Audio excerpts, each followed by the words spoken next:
আমি মালিককে একটু সুন্দর করে বানাইছি।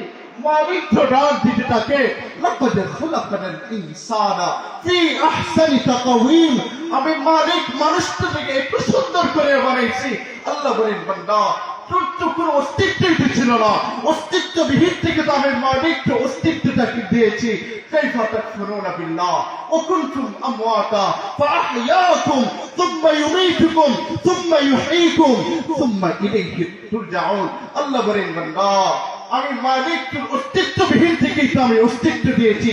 এই অস্তিত্ব দেওয়ার পরেই তো শুধুমাত্র শেষ নয়, সুম্মা ইলাইহি তুরজাউন।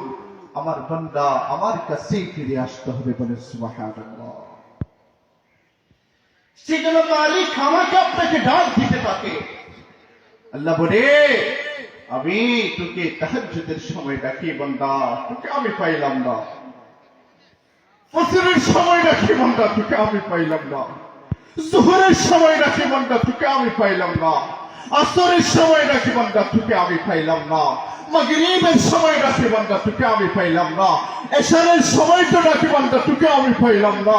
ও বান্দা, দুনিয়ার সব মানুষ তখন ঘুমায়, আমি মালিক, আমি রব তো প্রথম আসমানে আসিয়া ডাক দিতে থাকি, আল্লাহ মিন মুস্তাগফিরিন ফাগফির লাহ। বান্দা কে আসছো, গুনাহ করছো, আয় বান্দা আমার কাছে আয়। আমি মালিক তো তোকে দেওয়ার জন্যই রাজি আছি। দুনিয়ার মধ্যে তোর বাবাকে বাবা বলে ডাক দিলে তোর বাবার অন্তর ঠান্ডা হয়ে যায়। আল্লাহর কসম করে বলি, আমার মালিককে যদি গভীর রাতে উঠিয়া যদি বলছি, আল্লাহ আমি তো বড় গুনাহগার, আমি তো বড় অপরাধী, আমার চাইতে তো গুনাহগার আর কেউ নেই রে মালিক। গুনাহ করে করে জীবন থেকে নষ্ট করে ফেলেছি। মালিকের কাছে যদি একবার বলছি, আমার মালিক তোর জীবনের সমস্ত গুনাহকে ক্ষমা করিয়ে দিতে বলে সুবহানাল্লাহ। ওই রব আমাকে ডাক দিতে থাকে। নাফরমান আমরা দুনিয়ার ঘর ছিলাম, মালিক যদি ছিলাম না।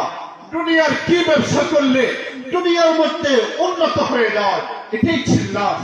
মালিক যদি ছিলাম না, মালিক যদি ছিলাম না, মুহাম্মদুর রাসূলুল্লাহ যদি ছিলাম না। বাবারা, ও আমার যুবকরা, ও আমার বৃদ্ধ বাবাজিরা, ও আমার পর্দার অঞ্চলের মা বোনেরা, তোমাদেরকে বলে যাও, এই মালিককে খুশি করেন, মালিককে রাজি করেন।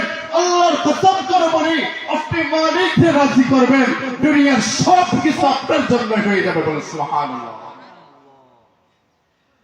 আপনার ঘরের মধ্যে আপনি শান্তি চান, আপনি মালিককে নারাজ করি আপনার ঘরে শান্তি, এটা কখনো হতে পারে না। অনেক সময় আমাদের কাছে অভিযোগ দেয়, হুজুর আমার সন্তান আমার কথা শুনে